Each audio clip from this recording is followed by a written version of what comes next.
Isso que nós vamos falar de manhã, você pode e deve conferir o capítulo 18 de A Gênese da Codificação.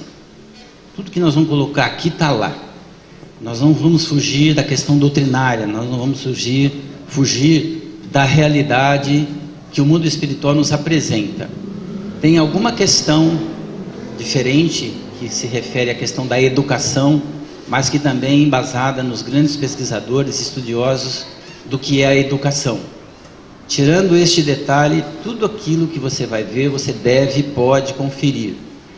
Com toda certeza não há unanimidade em princípios e em propostas. Mesmo no movimento espírita, nós sabemos de algumas dificuldades.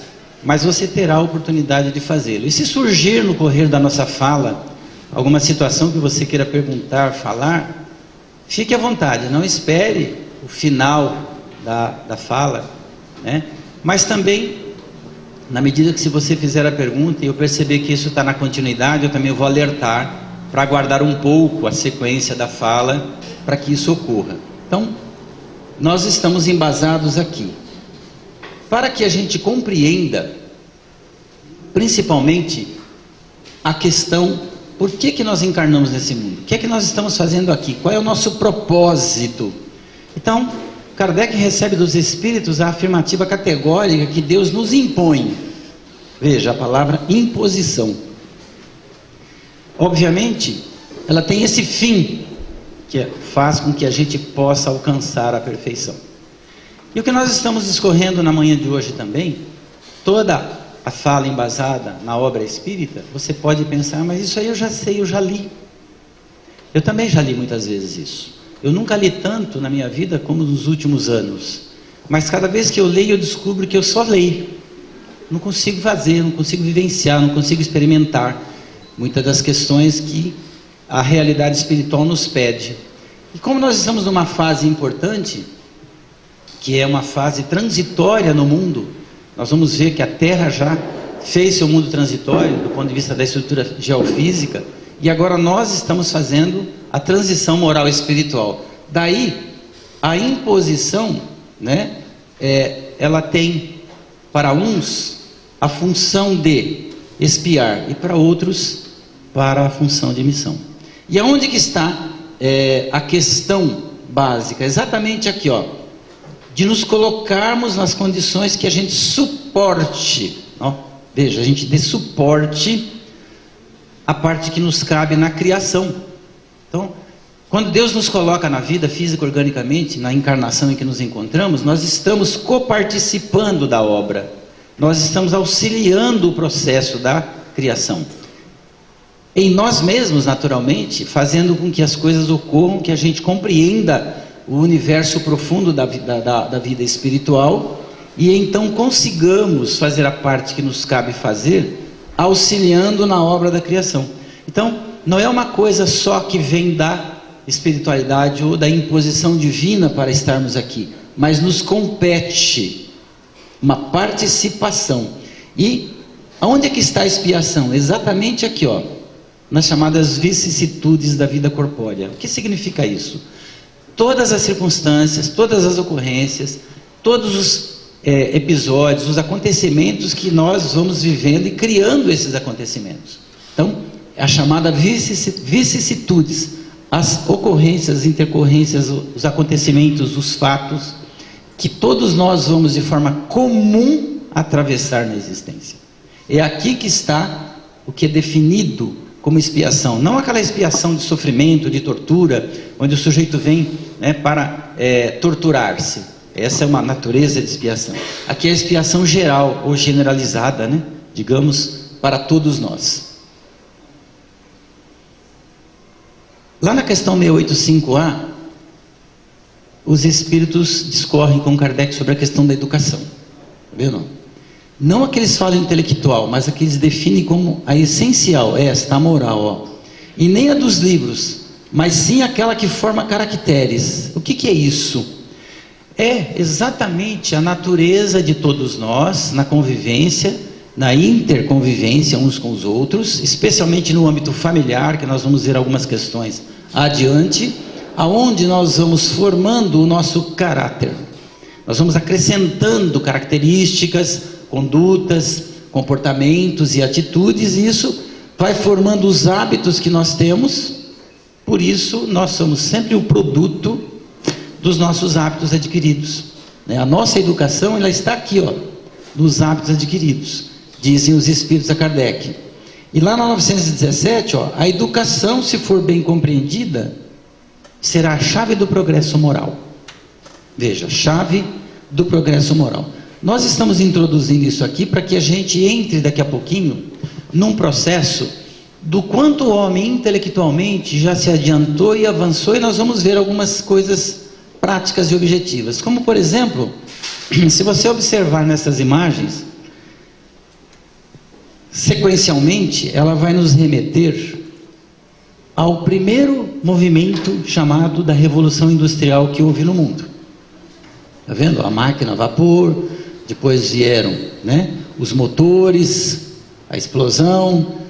Olha, nós tínhamos o tear. Essa é a primeira Revolução Industrial que aconteceu, né, lá na Inglaterra, que vai mais ou menos nesse período de 1780 a 1880, e aqui a gente fechou em 100 anos para não complicar mais ou menos, aonde foi o quê? A época do carvão, do vapor e da ferrovia. Então isso é para a gente perceber de onde o homem saiu, né, da sua era primitiva, do seu primitivismo, e foi intelectualmente crescendo, avançando e seguindo. Vamos seguir aqui, ó, estas imagens, olha, tá vendo? Olha, são grandes motores, grandes turbinas. Aqui já o campo da eletricidade, da energia nuclear. Aqui o motor, né, que Ford cria, que é a segunda revolução industrial. Olha, pelo seu alto desenvolvimento industrial nesse período pós-guerra, 1850 a 1950, ó, já emprega energia elétrica, o motor e o petróleo. Então você veja que é uma cadeia sucessiva de desenvolvimento que o homem vai criando.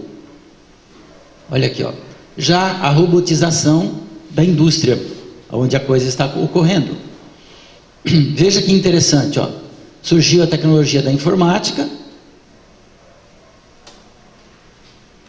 Olha que significativa essa imagem, que é a modernidade. Uma usina nuclear. Então veja só, esta é a terceira revolução industrial, que aconteceu a partir da década de 70, aonde a computação, a biotecnologia, a microeletrônica, informática, etc., chegando até a energia nuclear, que viraram pilares para a produção do mundo hoje. Veja só como o homem avançou num tempo extremamente curto do seu processo evolutivo na área intelectual. Continuando, olha,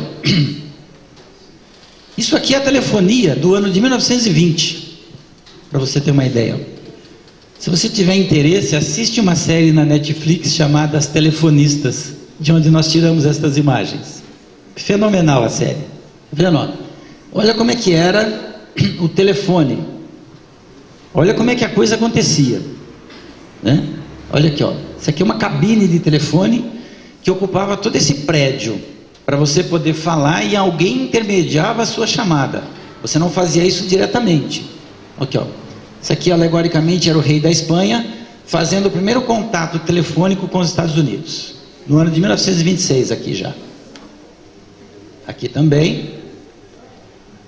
E olha a evolução do celular. Vocês lembram desse tempo aqui?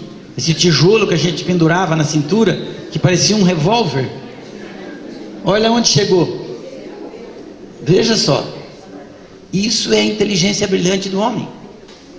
Olha o que nós fizemos num curto tempo de 1750 até recentemente.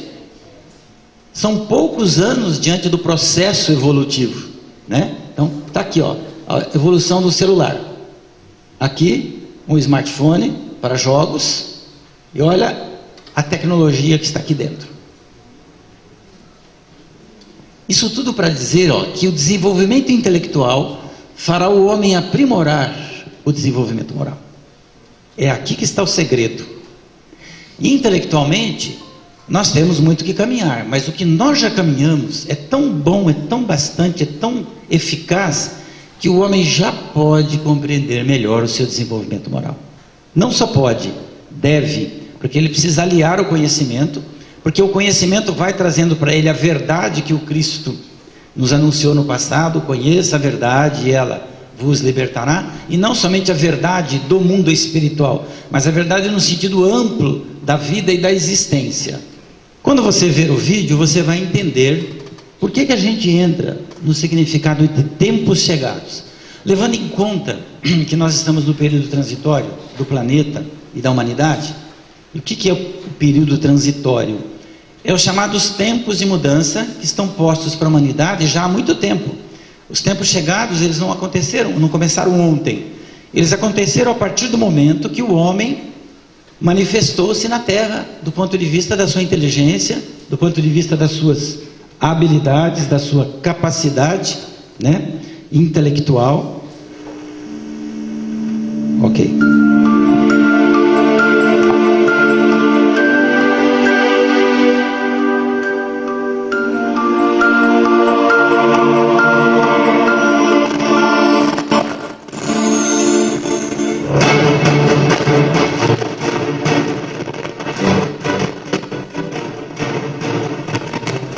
Em 1998, a Kodak tinha 170 mil funcionários e vendeu 85% de todo o papel fotográfico vendido no mundo. No curso de poucos anos, o modelo de negócios dela desapareceu e eles abriram falência. O que aconteceu com a Kodak vai acontecer com um monte de indústria nos próximos 10 anos. Você poderia imaginar em 1998 que 3 anos mais tarde você nunca mais iria registrar fotos em filme de papel? No entanto, as câmeras digitais foram inventadas em 1975. Assim como acontece com todas as tecnologias exponenciais, elas foram decepcionantes durante um longo tempo, até se tornarem imensamente superiores e dominantes em poucos anos. O mesmo acontecerá com a inteligência artificial, saúde, veículos autônomos e elétricos, com a educação, impressão em 3D, agricultura e empregos. O software irá destroçar a maioria das atividades tradicionais nos próximos 5 a 10 anos. O Uber é apenas uma ferramenta de software.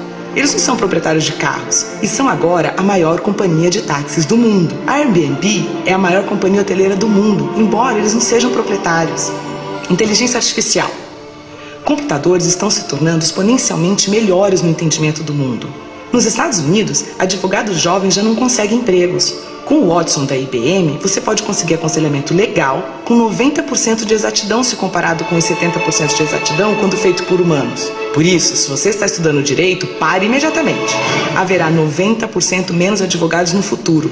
Apenas especialistas permanecerão. O Watson já está ajudando enfermeiras a diagnosticar câncer, 4 vezes mais do que enfermeiras humanas. O Facebook incorpora agora um software de reconhecimento de padrões que pode reconhecer faces melhor que os humanos. Em 2030, os computadores se tornarão mais inteligentes que os humanos. Veículos autônomos. Já em 2018, os primeiros veículos dirigidos automaticamente aparecerão ao público. Ao redor de 2020, a indústria automobilística inteira começará a ser demolida. Nossos filhos jamais necessitarão de uma carteira de habilitação ou serão donos de um carro. Isso mudará as cidades, pois necessitaremos 90% a 95% menos carros para isso. Poderemos transformar áreas de estacionamento em parques. Cerca de 1.200.000 pessoas morrem a cada ano em acidentes automobilísticos em todo o mundo. Temos agora um acidente a cada 100 mil quilômetros. Mas com veículos autodirigidos, isso cairá para um acidente a cada 10 milhões de quilômetros. Isso salvará mais de 1 milhão de vidas a cada ano. Companhias tradicionais de carros adotam a tática evolucionária e constroem carros melhores, enquanto as companhias tecnológicas, Tesla, Apple, Google, adotarão a tática revolucionária e construirão um computador sobre rodas. Companhias seguradoras terão problemas enormes, porque sem acidentes, o seguro se tornará 100 vezes mais barato. O modelo de negócios de seguros de automóveis deles desaparecerá. Os negócios imobiliários também mudarão. Pelo fato de poderem trabalhar enquanto se deslocam, as pessoas vão se mudar para mais longe para viver em uma vizinhança mais bonita. Carros elétricos se tornarão dominantes até 2020. As cidades serão menos ruidosas, porque todos os carros rodarão eletricamente. A eletricidade se tornará incrivelmente barata e limpa. A energia solar tem estado em uma curva exponencial por 30 anos, mas somente agora você pode sentir o impacto. O preço da energia solar vai cair de tal forma que todas as mineradoras de carvão cessarão atividades ao redor de 2025. Com eletricidade barata, teremos água abundante e barata. A dessalinização agora consome apenas 2 kWh por metro cúbico. Imagina o que será possível se cada um tiver tanta água limpa quanto desejar, quase sem custo. Saúde! Teremos companhias que irão construir um aparelho médico chamado Tricorder, na série Star Trek, que trabalha com o seu telefone, fazendo o escaneamento da sua retina, testa a sua amostra de sangue e analisa a sua respiração por meio de bafômetro. Ele então analisa 54 biomarcadores que identificarão praticamente qualquer doença. Vai ser barato de tal forma que em poucos anos cada pessoa desse planeta terá acesso à medicina de padrão mundial praticamente de graça. Impressão 3D. O preço da impressora 3D mais barata caiu de $18 mil para $400 em 10 anos. Nesse mesmo intervalo, tornou-se 100 vezes mais rápida. Todas as maiores fábricas de sapatos começaram a imprimir sapatos 3D. A Estação Espacial tem agora uma impressora 3D que elimina a necessidade de se ter um monte de peças de reposição como era necessário anteriormente. No final deste ano, os novos smartphones terão capacidade de escanear em 3D.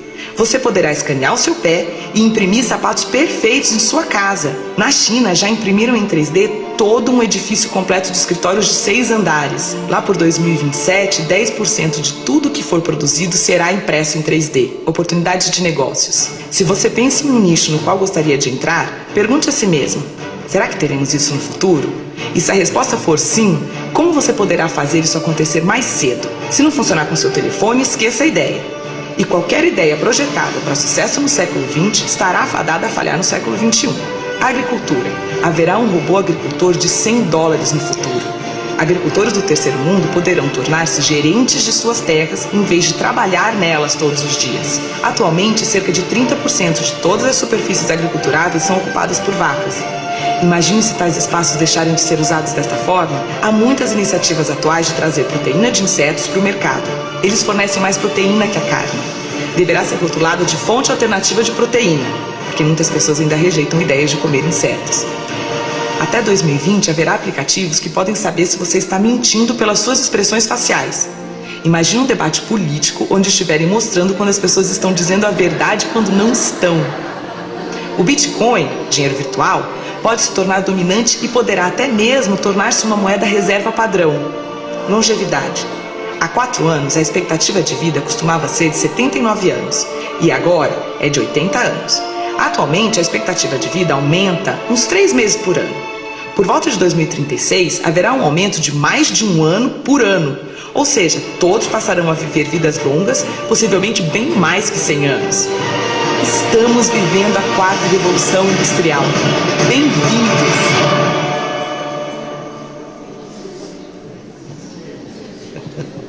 É óbvio que isso são previsões, mas muitas delas já estão aí, né?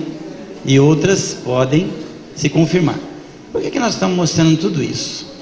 Antes de falar, né, da essência doutrinária dos tempos chegados ou das mudanças do planeta. É para mostrar o quanto o homem já se adiantou na sua capacidade, na sua habilidade, na sua possibilidade de transformação da humanidade e do planeta. A Terra, nesse tempo todo em que nós estamos habitando nela, ela também já se reestruturou, como nós vamos ver. Por isso que a gente entra na questão dos tempos chegados. Olha, quando a humanidade está madura para subir um degrau, quando a gente já está em condições de dar o passo seguinte. E o passo seguinte aqui, olha, tá vendo? Ó, desde que ele progrediu pelo desenvolvimento da inteligência, do senso moral e do adoçamento dos costumes. É óbvio que tem muito por ser feito ainda, porém, nós estamos num processo acelerado. Aqueles que compreenderem e entenderem essa proposta, a proposta do Cristo para a mudança, para as transformações, não vai perder tempo. Vai entender o seu tempo, o seu momento e a sua hora, e vai fazer o processo em si mesmo. Então, consequentemente, acompanhará. E aqueles que não o fizerem? São os retardatários da marcha. Nós estamos num processo de retardamento da marcha já há muito tempo nos tempos.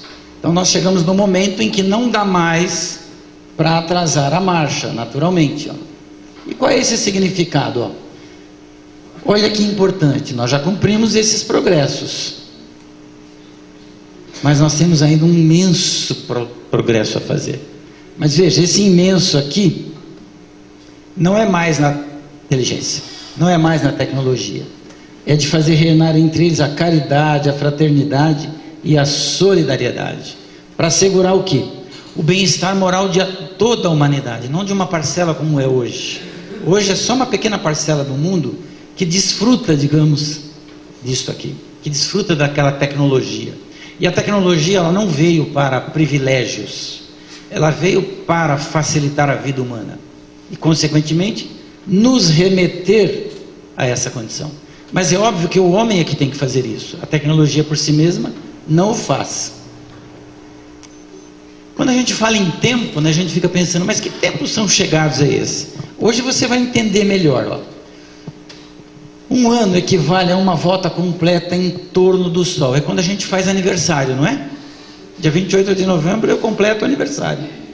Então passou um ano do passado. Vou fazer 99 anos. Em Mercúrio, um ano tem 88 dias. Então, se você vivesse em Mercúrio, você faria aniversário a cada 88 dias. Então, você teria uma idade bem adiantada hoje. Mas se você tivesse nascido em Netuno, um ano é igual a 164 anos. Netuno demora 164 anos para dar uma volta no Sol. Então, você iria ver o seu aniversário, perdão, o seu nascimento, mas você não ia ver o seu aniversário, você ia morrer antes. Então olha a questão do tempo, como é curiosa. Quando a gente fala que no mundo espiritual, em determinados planos do mundo espiritual, o tempo é contado de modo diferente, a gente fica pensando que isso é mágico. Não, isso é físico, isso é lei. É lei cósmica, percebe? Aqui na Terra, para nós, um ano é 365 dias. Para Netuno é 84, para Mercúrio é 88, e para Netuno é 164 anos, que ele demora para girar em torno do Sol. Olha que loucura que é isso. Então, os tempos são chegados desde sempre, e a cada tempo possível a gente precisa caminhar nele. Nós poderíamos dizer que para a doutrina espírita os tempos são chegados. Por quê? Porque ela está posta aí, ela está para nós, e nos compete o entendimento, a compreensão dela e a aplicabilidade de toda dos seus princípios e normas em nossa vida.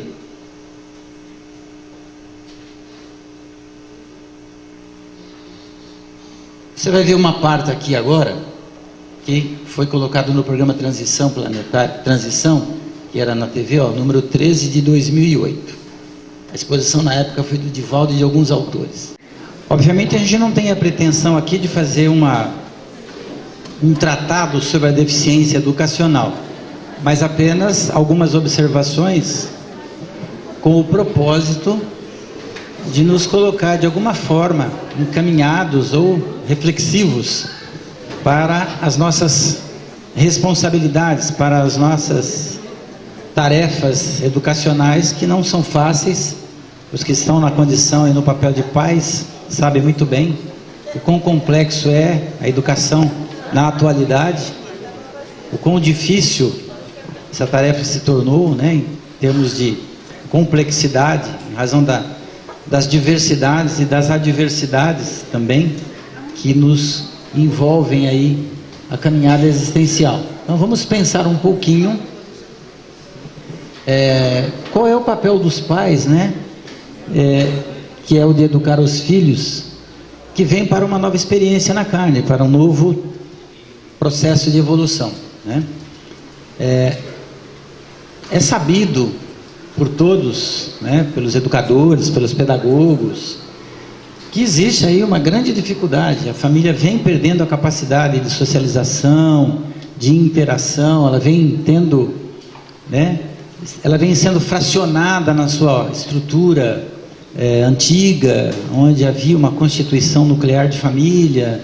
Essa é uma discussão complexa, difícil, mas a gente tem que pensar por que o mundo vive, né, essa dificuldade, onde muitas vezes num grupamento familiar troca-se o pai, troca-se a mãe, troca-se os papéis. É a complexidade do mundo moderno, né? Nós criamos uma realidade existencial complexa para viver, e isso ainda é fruto da natureza moral e espiritual de todos nós que encarnados nos encontramos dentro da estrutura familiar, que ainda é a base de qualquer sociedade, sempre foi e o será, pelo menos até onde a gente alcança a compreensão dessa realidade futura. Então, isso tudo aqui também tem afetado a ordem familiar, sobremaneira, de alguma forma, né? Os Espíritos nos informam, quando produzis um corpo, a alma que nele encarna vem do espaço para progredir.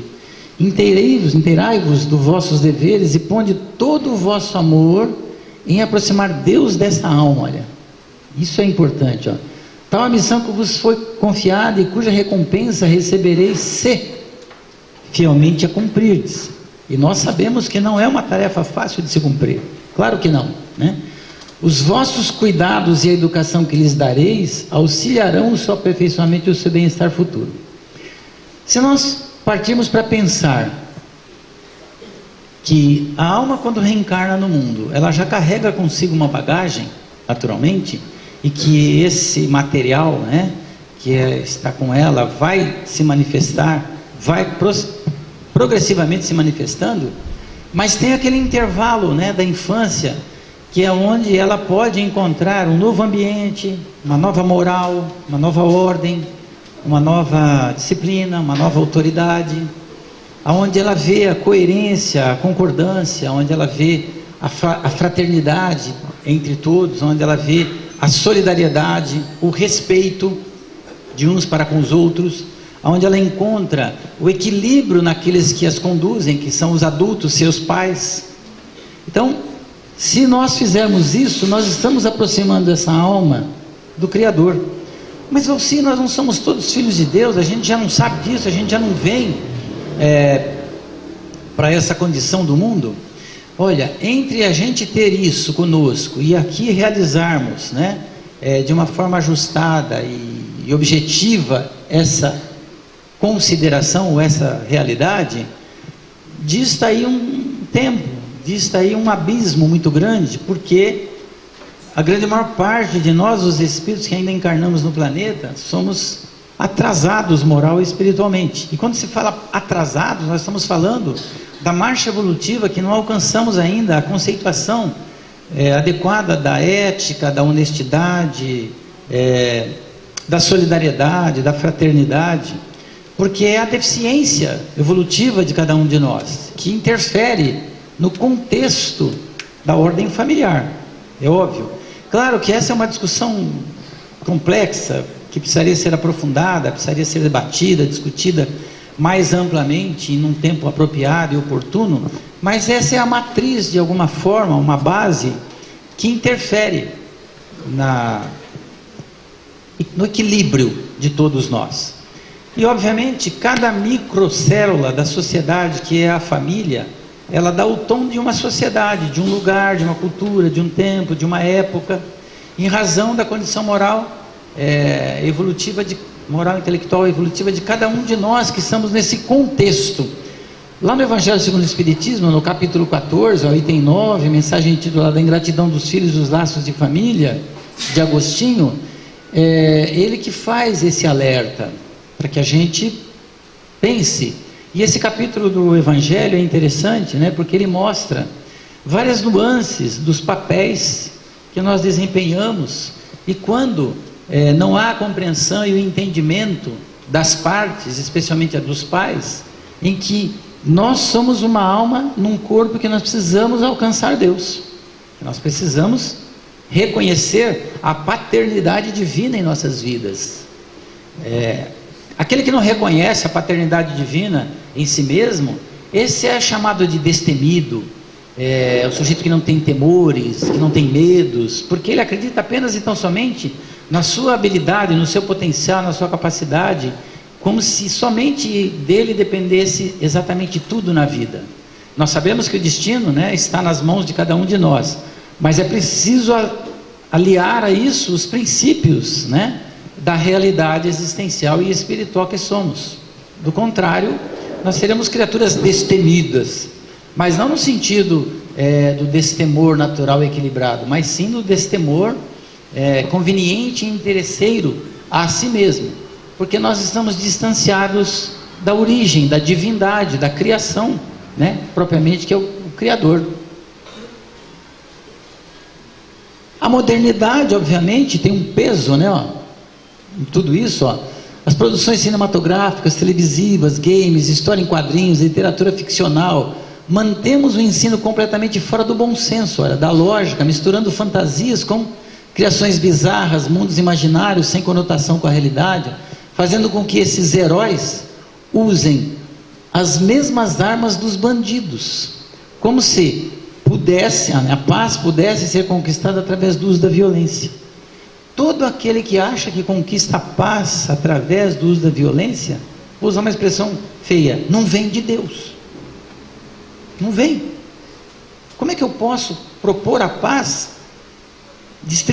derramando bombas num país, lançando mísseis contra um povo, ou matando o meu próximo para sanear, né, os doentes da sociedade, tirando de circulação os que são adeptos da violência? Só a educação elimina a violência. E obviamente essa educação não é só a educação formal que nós estamos falando, contextual do mundo atual, a pedagogia. Não, nós estamos falando da educação da alma, que também está embutido no processo da educação formal, mas que isso leva séculos e milênios. Não vai ser usando da força que nós vamos manter ou estabelecer a paz. Fosse assim nos lugares onde houver e ainda existem as guerras, tudo ali já estaria saneado, tudo ali já estaria limpo, tudo certo, mas não é o caso. E também nas escolas e na família ensinamos catedraticamente sem o exercício do diálogo, do trabalho construtivo, teimando em utilizar exercícios prontos, fórmulas fechadas e discursos repetitivos, numa palavra, as ladainhas intermináveis. Isso é assim, isso é assim, isso é assim. Nunca é maleável o diálogo, a flexibilidade, né? Veja, nós estamos falando que nos lares hoje nós temos crianças com inteligência precoce, com princípios de bondade e justiça precoces. Então, eles não vão compreender ou entender uma regra rígida e severa sem diálogo, sem entendimento, sem flexibilidade, sem o ouvir e falar, e o falar e ouvir. É preciso dar margem para a discussão, para o diálogo, para que a família consiga desempenhar melhor esse papel. Possivelmente você conhece o que você vai ver agora. É um vídeo rápido, simples, mas extremamente exemplar. Ó, criança se vê, children do, faz. Criança vê, criança faz. Vamos ver? It looks like rain again today. Dark clouds gather and fill the sky. Don't know how to talk to you, just know how to say goodbye. Have you actually got a driver's license? I don't think so. Go back where you came from. Learn to speak English. Go back where you came from.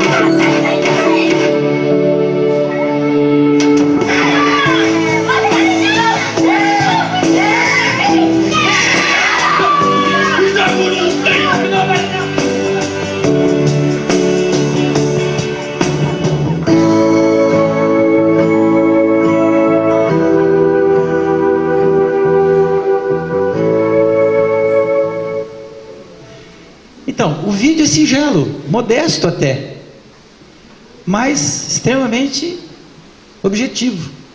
Ah, mas é tão verdade isso que criança vê, criança faz? Vocês respondam por si mesmos, né? Expressões verbais, gestos, atitudes, reações emocionais. Então imagine um lar agitado, tumultuado, agressivo, onde mutuamente a palavra agressiva é permanente, onde fisicamente muitas vezes a agressividade está presente. Imagine isso, né? Para a criança em processo de desenvolvimento moral, espiritual, intelectual, observando, porque na verdade, né, a educação ela se faz pelo processo da convivência. Eu sou educado na convivência. É uma regra, uma lógica. Se eu sou educado na convivência, a pergunta é: Qual é a natureza, qual é o grau, qual é a qualidade dessa convivência que eu tenho? Com os que tenho, com os que convivo e vivo. É aí que está. Porque não adianta fazer um belo de um discurso e na convivência aquele discurso não se aplica na prática. Ele não existe de fato, ele existe de diálogo, de discurso. Então somente não de realidade exemplificada e apresentada. Então, consequentemente, o que a gente vê no vídeo, a criança vai imitar. Não tenha dúvida. Se você tem no lar um pai desonesto, mau caráter, que é esperto, esse filho está crescendo vendo isso acontecer. Se você tem uma mãe dedicada, esforçada, né, que é amorosa, carinhosa, ele está recebendo na convivência essa educação do sentimento. O oposto, né, também funciona, porque é a convivência que determina o processo da educação. É no dia a dia. Só observarmos os nossos lares. Como é que nós combatemos esse mal? É a velha e eterna resposta que nós estamos literalmente carecas de saber. Nenhuma alusão ao Donizete e a mim, de forma nenhuma, que somos calvos. O Alexandre está a caminho, umas belas umas entradas aí, né? Mas caramba, a gente já sabe de tudo isso, e por que ainda isso acontece com a gente? Por que a gente mantém ou persiste nessa teimosia? Porque nós somos teimosos, obviamente. É uma lógica, né?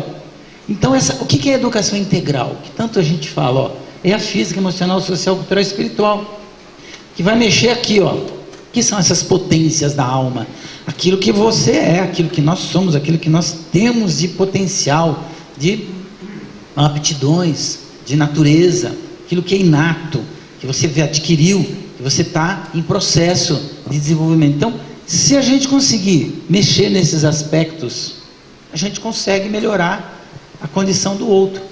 Mas não precisariam de pais assim com PhD em educação? Não. Os Espíritos no Evangelho segundo o Espiritismo dizem que isso seria bom, mas se você tiver amor. Amor. Meu Deus, esse amor é assim tão bom que cura tudo, para ver. O que é o amor? Não sei. Como é que eu vou, com essa pobre limitação mental e intelectual que eu tenho, definir o amor? Mas a gente arrisca dizer que o amor, né, é que tolera, compreende, apazigua, apacenta, é enérgico, é dedicado, é acolhedor, é fraterno, é tolerante, mas que exemplifica. Então, obviamente, nós estamos mexendo em tudo isso, olha.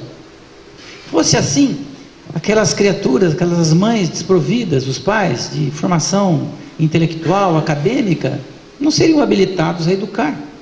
Mas por que o são? Porque carregam uma natureza de amor dentro de si mesmos e conseguem mexer em estruturas das potências da alma que muitas vezes nós, cheios de conhecimento, mas orgulhosos, ainda egoístas, não conseguimos adentrar naquela alma por causa dos...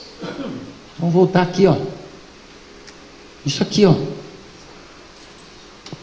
de uma certa rigidez, de uma certa, né, de um certo caderninho que tem que seguir aquilo daquele jeito. É um problema quando isso ocorre, né?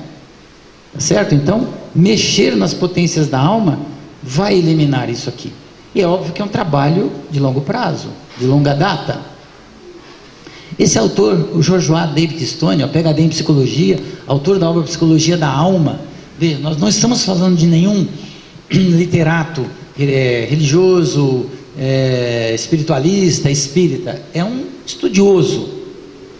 Ó, a educação hoje tem uma orientação materialista e egoística. Ele não está contando nenhuma novidade. Não. Mas a gente continua fazendo isso. O enfoque recai sobre o sustento econômico, o acúmulo de bens, o maior sucesso material e do maior conforto possíveis.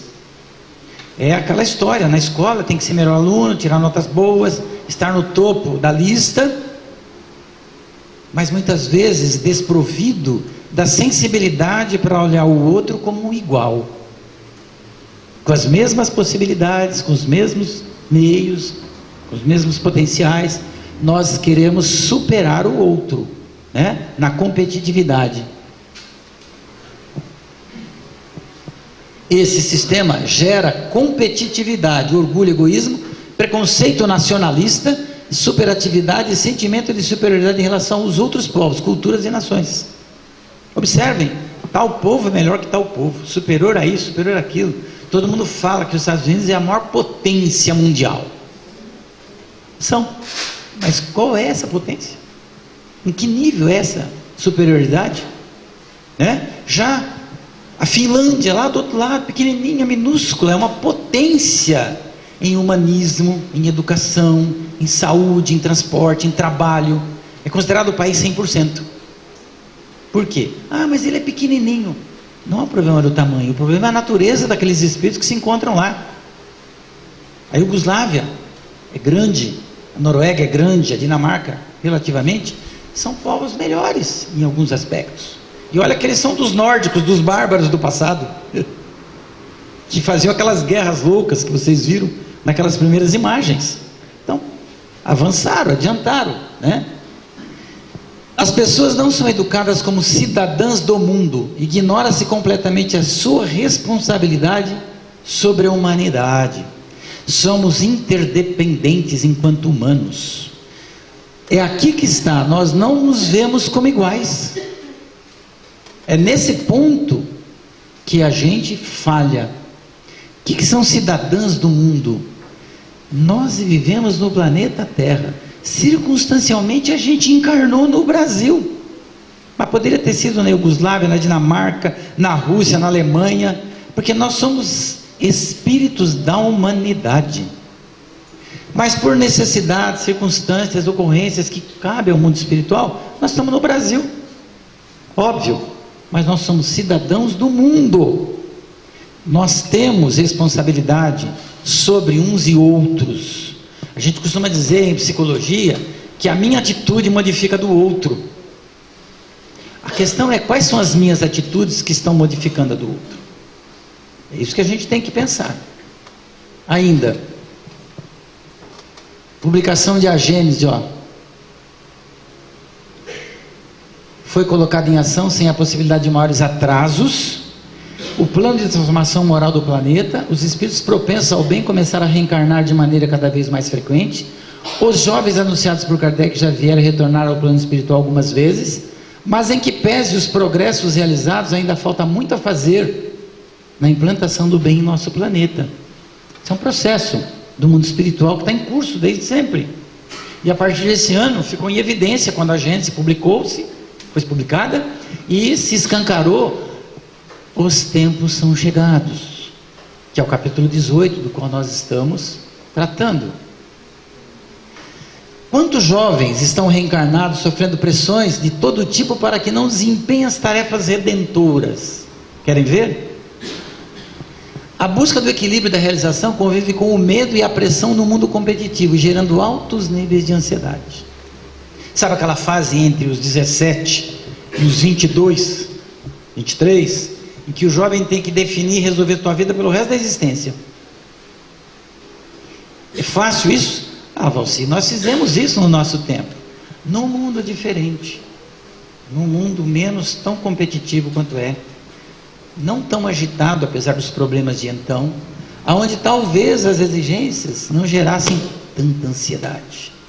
E num tempo, naturalmente, onde as sociedades não permitiam a todas as oportunidades, como permite hoje nos tempos atuais. Mas isso tudo para o jovem é complexo, é difícil para ele lidar. Daí a importância da escola, da família. Boa tarde a todos. Se alguém estiver com sono, pode dormir à vontade. Não sei se vocês sabem, espírita quando dorme na palestra faz desdobramento espiritual, emancipação da alma, como diz Kardec, e aprende até mais no plano espiritual, né? Presta mais atenção. Mas tem um preço, Quando dorme, o dorminhoco empresta energias para atender os espíritos necessitados, especialmente os obsessores. Então é só fazer uma escolha, né? Ficar acordado prestando atenção ou dar uma cochilada e se entregar aí à espiritualidade. Nós vamos conversar agora à tarde sobre o papel do centro espírita para esse novo tempo. Eu diria que talvez o tema pudesse ser o papel do centro espírita para esse nosso tempo. Porque o novo tempo, a nova era, depende exatamente do que nós estivermos fazendo do centro espírita na atualidade. Então é uma reflexão que nós vamos fazer agora sobre como surgiu o centro espírita, como nós chegamos até aqui e como nós podemos, melhorando o centro espírita de hoje, estarmos oferecendo para o futuro, para as novas gerações, um centro espírita em melhores condições de vivência do espiritismo em nós, e difusão, divulgação do espiritismo para a humanidade como um todo. Nós vamos falar da evolução e adequação do centro espírita. Como é que tudo começou? O Valcir terminou falando sobre a importância de Jesus como nosso modelo e guia. E nós vamos pegar um gancho com ele para darmos aqui a abertura ao nosso tema, falando do cristianismo e do espiritismo. E vamos lembrar Kardec falando do capítulo 1 do Evangelho segundo o Espiritismo, quando ele vai dizer, assim como Cristo disse: não vim destruir a lei, mas, porém, cumpri-la. Também o Espiritismo diz: não venho destruir a lei cristã, mas dar-lhe execução. Nada ensina em contrário ao que ensinou Cristo, mas desenvolve, completa e explica, em termos claros e para toda a gente, o que foi dito apenas sob forma alegórica. Vem cumprir nos tempos preditos o que o Cristo anunciou e preparar a realização das coisas futuras. Ele é, pois, obra do Cristo, que preside, conforme igualmente o anunciou, a regeneração que se opera e prepara o reino de Deus na terra. Então, com o Espiritismo nós já temos a preparação para a nova fase de regeneração da humanidade. E o Cristo está na essência do Espiritismo. O Espiritismo é a obra do Cristo. De tal maneira que não podemos imaginar nunca o Espiritismo sem o Cristo. A moral espírita é a moral do Cristo. E é a essência exata do Espiritismo. É a nossa terceira revelação. E Emmanuel, no livro O Consolador, na questão 210, vai dizer: no labor da doutrina temos de convir que o Espiritismo é o cristianismo redivivo, pelo qual precisamos fornecer o testemunho da verdade, e dentro do nosso conceito de relatividade, todo o fundamento da verdade da terra está em Jesus Cristo. Então nós somos espíritas, mas na essência nós somos, acima de tudo, cristãos. Nós não somos espíritas cristãos, nós somos cristãos espíritas, e aí há uma pequena diferença, mas o importante é nós imaginarmos que o Espiritismo, no dizer dos espíritos superiores, é exatamente o próprio cristianismo, mas que volta na sua simplicidade, na sua pureza, na sua pulcretude, para que nós possamos vivenciar o ensinamento de Jesus, compreendê-lo da maneira correta, sem as deturpações que ocorreram durante o tempo. As igrejas cristãs, nós vamos falar um pouco porque precisamos nos espelhar um pouquinho nas nossas origens. Quando nós percebemos que o caminho não está indo muito para os nossos objetivos, nós precisamos dar uma parada, buscarmos a nossa ascendência, a nossa origem, para verificar quais foram realmente as bases que determinaram a vinda do Cristo até a terra. As igrejas cristãs, as primitivas, têm muito a nos dizer nos tempos de hoje, para que nós possamos nos espelhar nessas origens para verificar, será que nós estamos caminhando no rumo certo? Então, no cristianismo primitivo, a palavra igreja, do grego eclésia, era utilizada como referência a um agrupamento de cristãos, uma assembleia, e não a edificações ou templos. Daí a grande importância de nós pensarmos no centro espírita, não simplesmente como paredes. Há muita gente preocupada em ter um centro espírita bonito, confortável, organizado, e isso é importante também, mas não é a essência da igreja cristã, não é a essência do grupo espírita. A essência do grupo espírita, do centro espírita, da casa espírita, somos nós. Porque nós podemos nos reunir em quaisquer lugares, onde nós estivermos como espíritas nos reunindo, será o centro espírita. Mais importante que cuidar das paredes, é cuidarmos dos nossos corações, da nossa afetividade, em como nós estamos vivendo dentro das paredes. Então, o sentido, a etimologia da palavra igreja, eclésia, assembleia, não tem a ver diretamente com o prédio, mas tem a ver conosco, com nós, com as pessoas. A atenção que precisamos dar é mais para as pessoas. Como nós estamos vivendo essa relação dentro da casa espírita, uns com os outros? Será que estamos nos amando? Ou estamos nos digladiando uns com os outros por causa dos nossos pontos de vista? A igreja de Jerusalém foi a primeira igreja cristã. Ela foi erguida na casa de Pedro, que ele recebeu como doação, e ficava situada entre Jerusalém e o porto de Jope, uma estradinha, e ali Pedro e alguns discípulos atendiam vários sofredores de diversos lugares.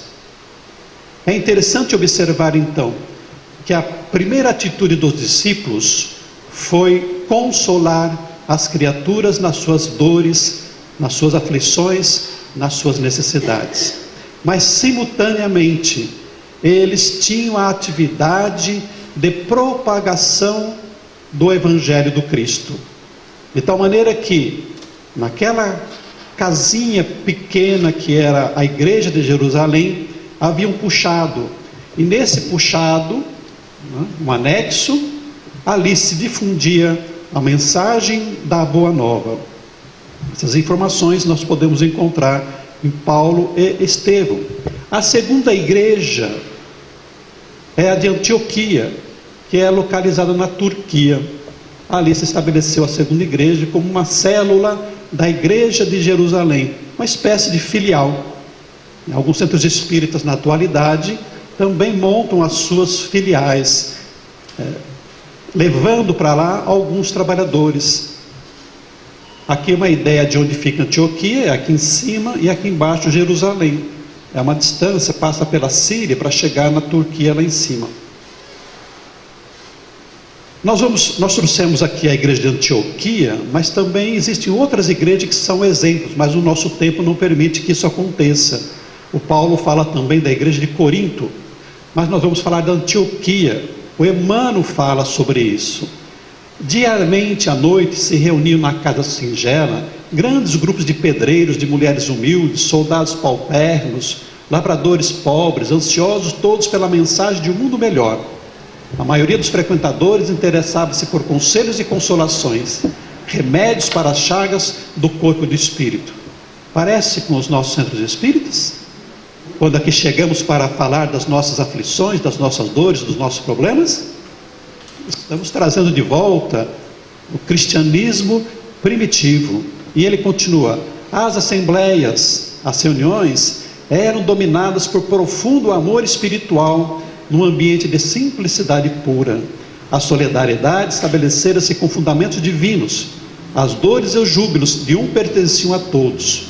A união de pensamentos em torno de um só objetivo dava ensejo a formosas manifestações de espiritualidade. Em noites determinadas havia fenômenos de vozes diretas. O sentimento superior, fraternal, solidário, nas reuniões, era uma manifestação verdadeira da proposta cristã, do amor que nós temos que ter uns para com os outros. Amai-vos uns aos outros, como eu vos amei.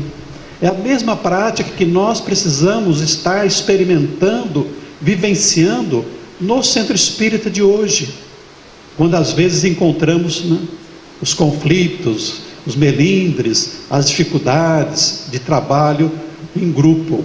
Também em Paulo Estevão. Emmanuel, no livro Ave Cristo, vai dizer: sabiam os cristãos primitivos apagar os pruridos do egoísmo para abrigarem sob o próprio teto os remanescentes das perseguições. Inflamados de fé na imortalidade da alma, não receavam a morte. Quem de nós hoje espírita, se chegasse aqui um terrorista muçulmano com uma metralhadora em punho e dissesse: quem é espírita aí? Quem levantaria a mão para dizer: pode me matar em nome de Allan Kardec e do Cristo?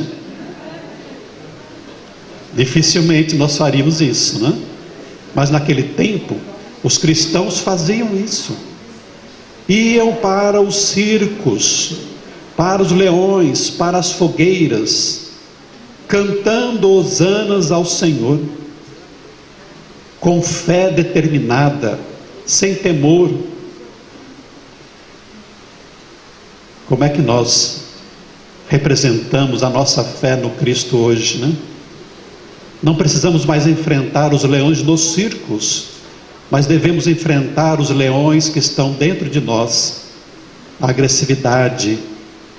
Estamos sendo capazes de acalmar o nosso coração quando um companheiro nos dirige uma palavra atravessada? Quando olha para nós com desdém? Quando somos desprezados em alguma atividade? Ou nos deixamos ser o leão? Os companheiros martirizados partiam como soldados de Jesus, cujas famílias na guarda, a pilha acho que está acabando aqui, né? Lhes cabia proteger e educar. Acontece que o cristianismo sofreu deturpações. Ao longo do tempo, o cristianismo sofreu alterações e deturpações em virtude das influências externas e internas, que lhe modificaram parcialmente os ensinamentos e as práticas singelas da proposta de Jesus. Quais modificações, quais deturpações? A influência judaica. Do Paulo Estevão nós percebemos muito sobre isso aí.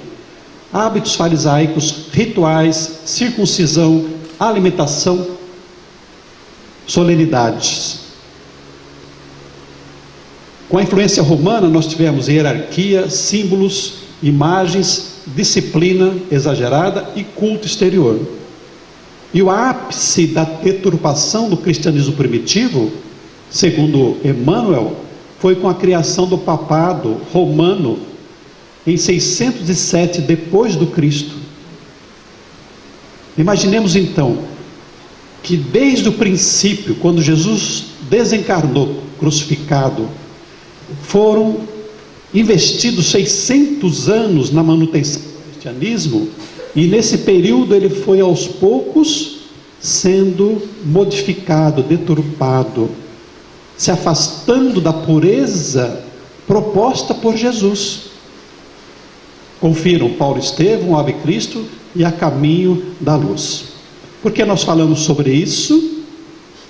porque vez por outra nós encontramos também o espiritismo sendo deturpado, sendo modificado, prejudicado na sua essência proposta por Allan Kardec.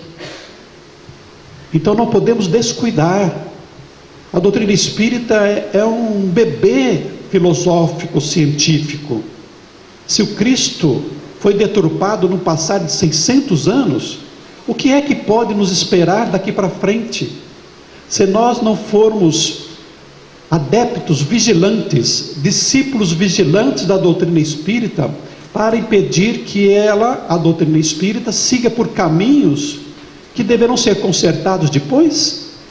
Essa é uma responsabilidade que recai sobre os nossos ombros, não só sobre os dirigentes, mas todos nós que somos espíritas, às vezes meros frequentadores de uma casa, porque nós podemos, sabendo o que é correto, procurar conversar com os dirigentes para questionar algumas posturas que são tomadas na casa espíritas, algumas aberturas, às vezes sutis, que acabam entrando na casa espírita, na ordem, na rotina da casa espírita. Vamos falar um pouquinho do espiritismo no Brasil, como tudo começou. Em vários estados da União, o movimento espírita primário começou a ganhar rumos mais definidos. Os adeptos isolados, a princípio, puseram-se a formar grupos íntimos para o estudo das obras kardecianas e para experiências mediúnicas. Está lá no livro Grandes Espíritos do Brasil, do Zé Van Tuyl, publicação da Federação Espírita Brasileira. Antes que Allan Kardec tivesse terminado a sua missão na Terra, o Brasil já estava em terras brasileiras. Imagine isso. A repercussão que teve a doutrina espírita na Europa, cruzando mares e chegando no Brasil, porque em 1865, um ano depois da publicação do Evangelho segundo o Espiritismo, lá em Salvador, Luiz Olímpio Teres de Menezes funda o primeiro centro espírita, Grupo Familiar do Espiritismo, primeiro e legítimo grupamento espírita no Brasil, destinado igualmente a orientar a propaganda e a incentivar a criação de outras sociedades semelhantes pelo resto do país. Então aquela transferência do cristianismo a que se refere Humberto de Campos no livro Brasil, Coração do Mundo, Pátria do Evangelho, estava se concretizando ali, os ensinamentos espíritas transferidos já para as terras brasileiras, para daqui se irradiar de volta para o mundo.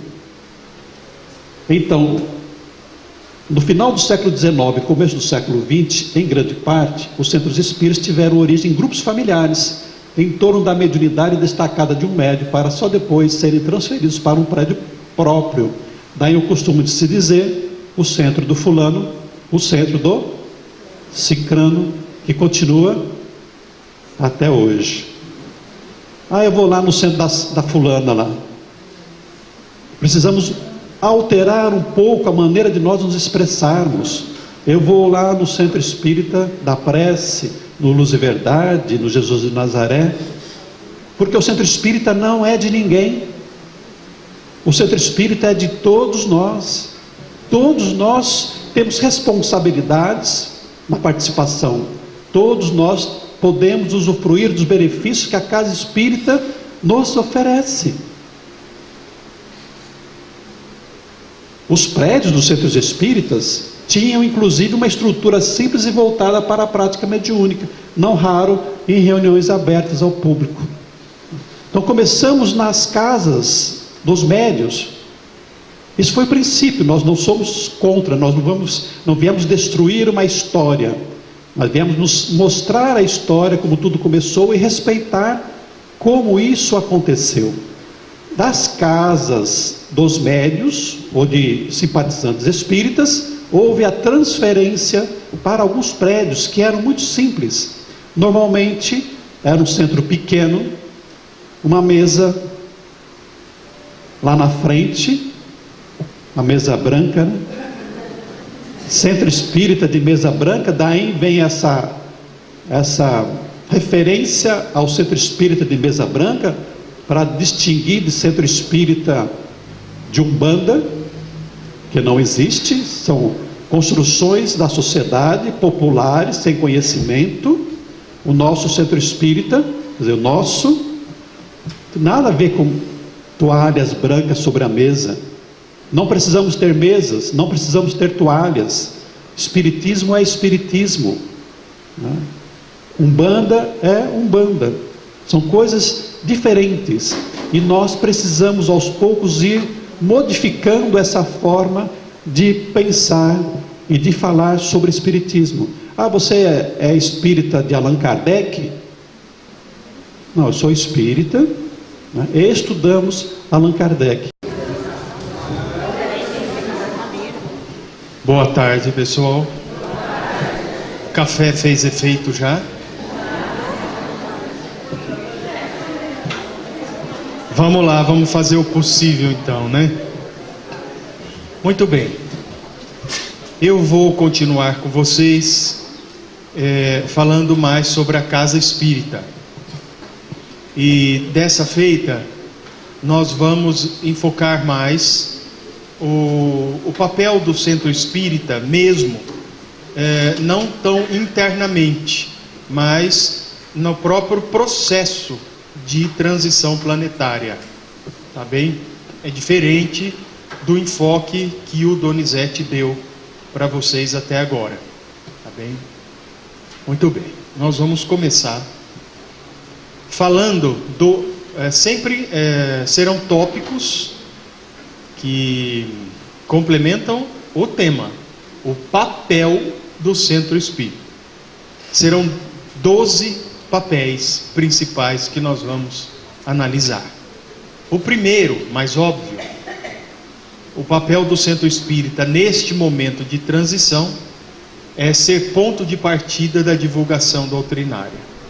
Como o Donizete mostrou, é uma coisa muitíssimo importante, e no ponto de vista do Divaldo é a mais importante, porque as outras começam a vir depois que a pessoa se torna espírita. É lógico que o centro espírita deve ser o divulgador da doutrina espírita, mas não está óbvio? Vai ser divulgador do que mais? Pode até ser, quando a gente resolve não sair da linha doutrinária, né? Quando a gente resolve começar a divulgar outras coisas, como ufologia, por exemplo,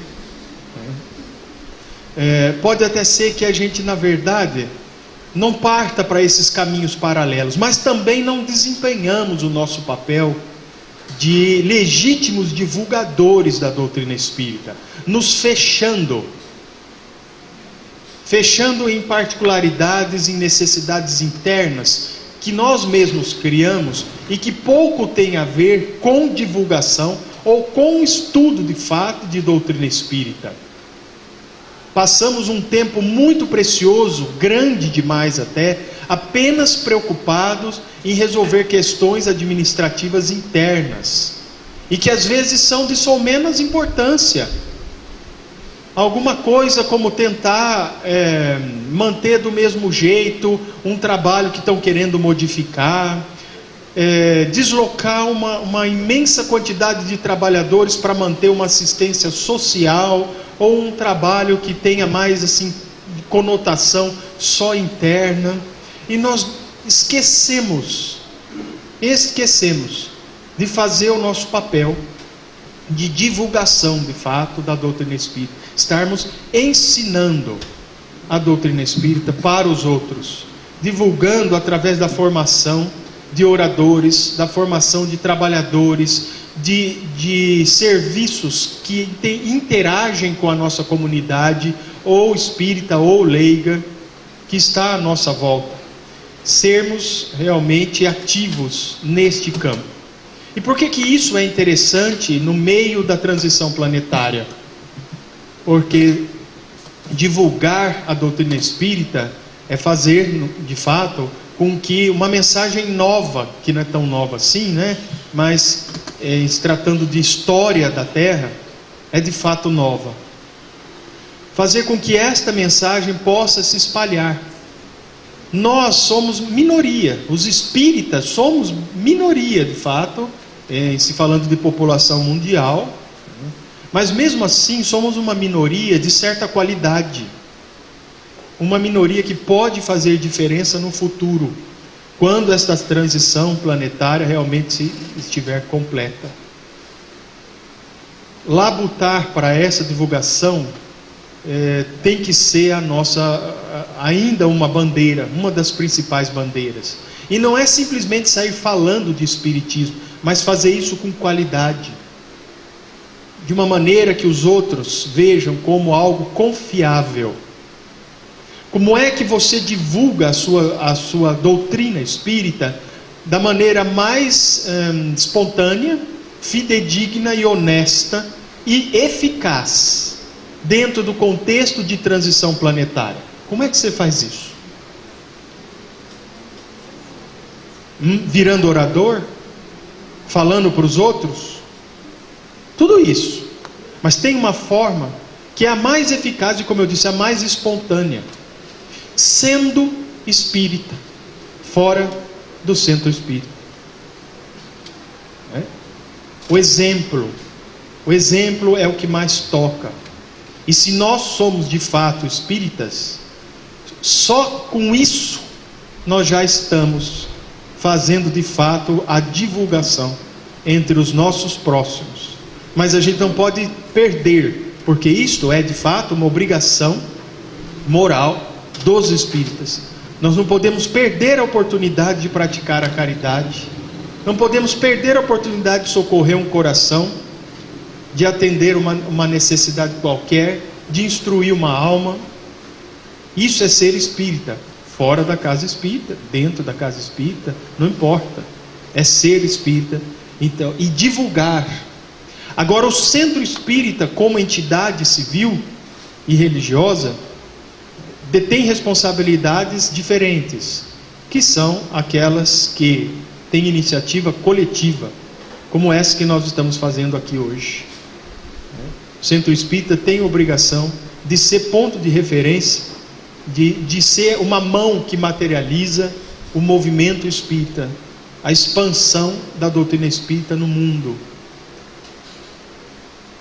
Um outro papel: nós precisamos ser referência de conduta moral para a humanidade nesse momento de transição. Eis aí uma referência de conduta moral, ou vocês têm alguma dúvida? É isto que eu estou falando. Não é preciso fazer muita coisa, é preciso apenas ser legitimamente o que nós estamos querendo ser: espíritas. Se o centro espírita e os espíritas que lá dentro trabalham, forem referência de conduta moral para a humanidade ainda não espírita, isso já é um serviço de imensa grandeza para a transição planetária. Nunca se esteve tão necessitado de referências, principalmente de conduta moral, num tempo de valores líquidos como o nosso. Tudo pode, tudo está certo, nós temos que respeitar qualquer coisa, não devemos chamar a atenção de nada, temos que tolerar tudo, porque na verdade essa é uma sociedade tolerante, tolerável. Isso é a hipocrisia disfarçada, e pouco disfarçada.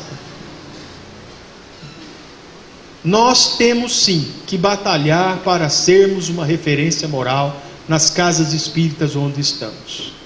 As pessoas precisam saber, tanto quanto nós, o que é correto, o que é o certo e o que é o errado. Quem pode dizer o que é certo e o que é errado? Nós podemos aprender enquanto ensinamos, ensinando e aprendendo. Mas temos uma referência muito boa, que é Jesus Cristo, que por sua vez tem como referência as próprias leis divinas, o próprio Deus. E por que a gente vai duvidar disso? Então, nós vamos honestamente, respeitando porém o livre-arbítrio, mas não sendo coniventes, com coisas que a nossa consciência não poderia aceitar, nós vamos sim agir da maneira moral, adotando a moral que nós escolhemos para nós.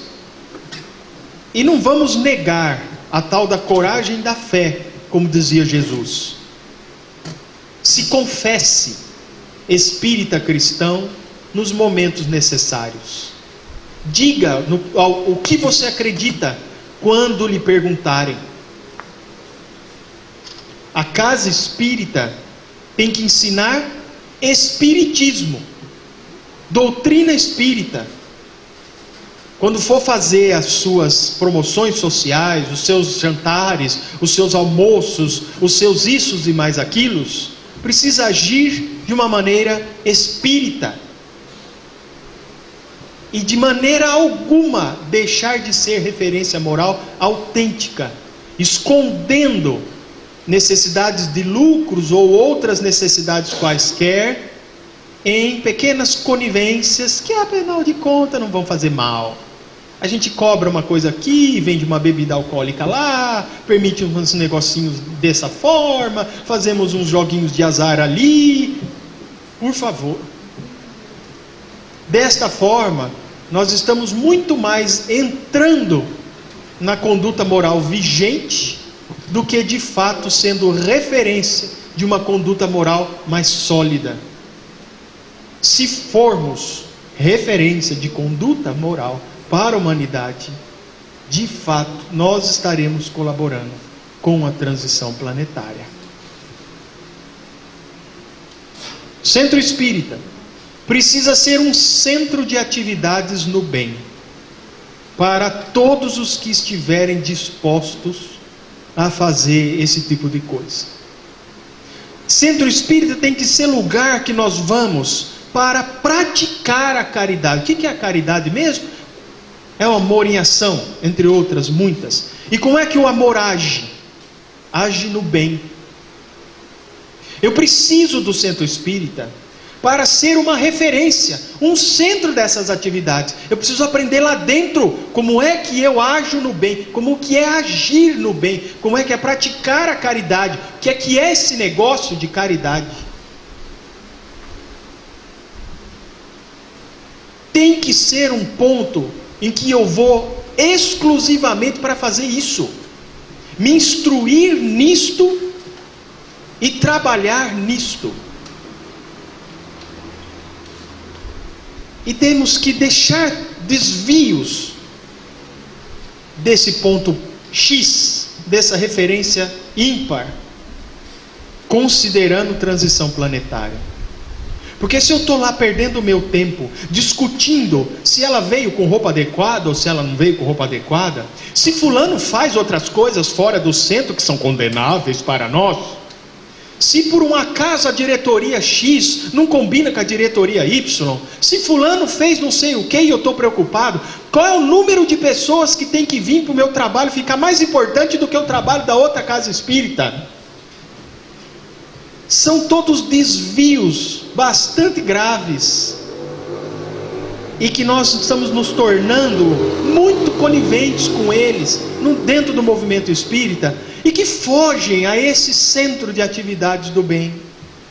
O que me interessa como espírito dentro de um planeta em transição é trabalhar no bem, porque é o que me dá crédito, credenciais para permanecer aqui quando o período de transição estiver completo.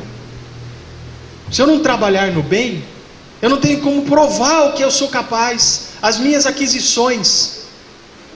Eu não sei sequer, eu não vou ter mãos amarradas, eu não poderei sequer contribuir com outras coisas, com o movimento de transição, com ele próprio.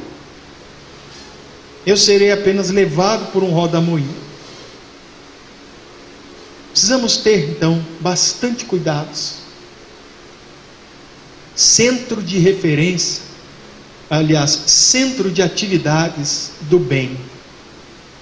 Nossa casa, onde nós estamos, é um centro de atividades no bem? para mim? Para os outros que estão chegando? Quando eu entro lá, é isso que eu acho? Que os outros que vão chegar, que não são espíritas, que são simpatizantes, que esperam esse tipo de coisa, estão fazendo?